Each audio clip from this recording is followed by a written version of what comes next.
आप सभी का अभिनंदन और स्वागत। जैसा कि आप सभी को विदित है कि हम जो भी त्यौहार मनाते हैं वह सभी त्यौहार प्रकृति परिवर्तन के अनुसार ही मनाए जाते हैं, जैसा कि बसंत पंचमी, शिवरात्रि और अन्य अनेक त्यौहार। शिवरात्रि मनाने का विशेष जो कारण है वह भी प्रकृति नियम के अनुसार ही है। किसी कामना के लिए किए जाने वाले रुद्र अभिषेक में शिववास का विचार करने पर अनुष्ठान किए जाते हैं। भगवान शिव जो हैं प्रत्येक वर्ष प्रतिपदा, कृष्ण पक्ष और अमावस्या, शुक्ल तिथि आदि में माता गौरी के साथ होते हैं।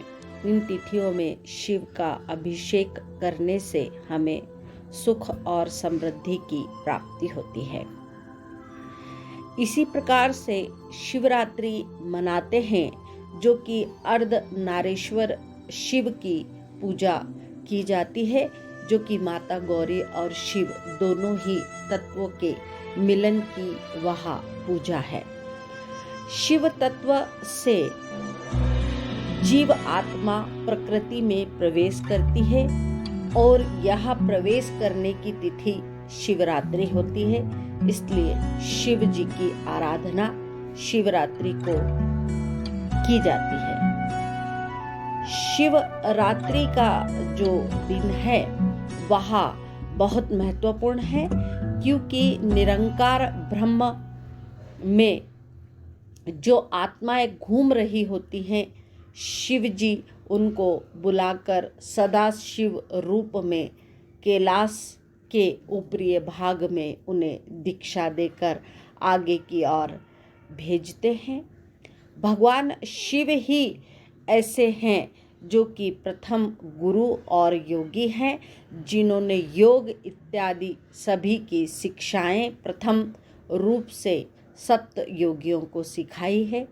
और उसी परंपरा के तहत आज पूरे सृष्टि में जो है जीवन का चक्र, नियम और व्यवस्थाएं जो चल रही हैं वह आदि गुरु शिव से ही सब संबंधित है।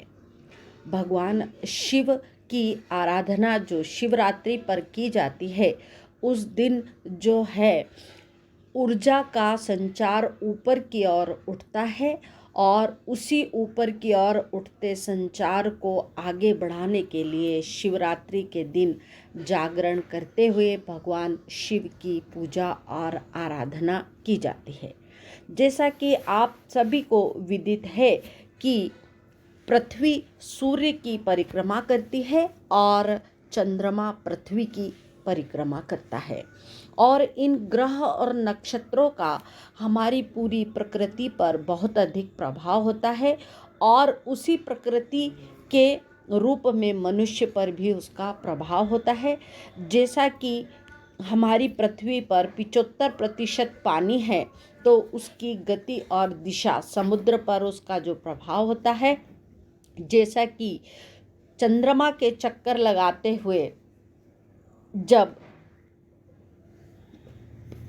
समुद्र की जो लहरें हैं वह ऊपर की ओर उठती हैं और उसका प्रभाव हमें देखने को मिलता है, वैसे ही मनुष्य के शरीर में 75% जल का प्रभाव होता है, और इन सब का प्रभाव मनुष्य के शरीर पर भी होता है।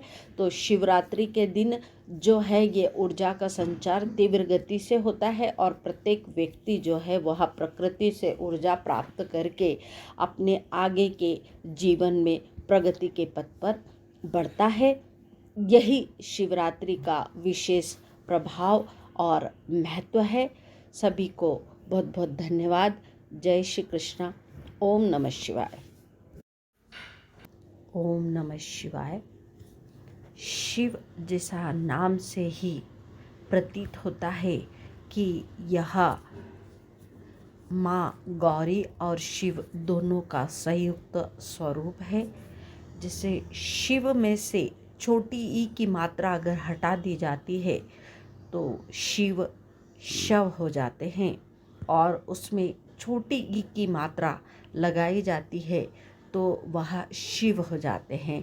अर्थात शिव और गौरी का संयुक्त स्वरूप, और यह संयुक्त स्वरूप ही पूरी सृष्टि के संचालन कार्य के लिए अति आवश्यक है। और भगवान शिव ही ऐसे देवता हैं जो शीघ्र अतिशीघ्र प्रसन्न होते हैं।